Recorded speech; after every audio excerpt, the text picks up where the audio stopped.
dive deep into the amazing complexities of digital supply chain, and we talk about the power of outside perspective. How do you harness it? I was just recently having an argument with someone about what is innovation.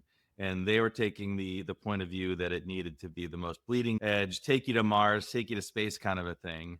But having worked with my clients, I find if you're just bringing something that they haven't done before, maybe their industry hasn't done before, in my mind, that's innovation. And I figured I'd outsource the problem to you a little bit and see, what's your point of view on what innovation is and what do you think about it?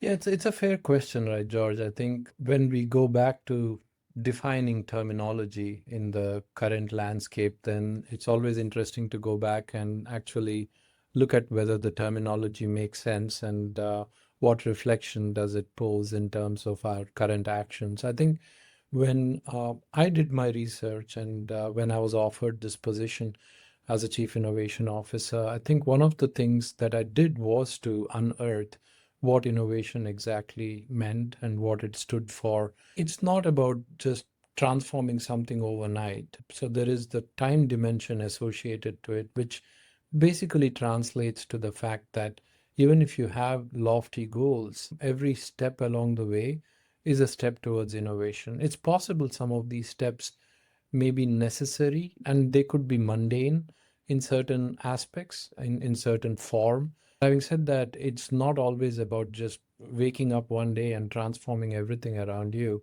It's about taking those incremental steps, and the time dimension is important. The second thing that I've noticed is it's not about taking something and changing it completely either.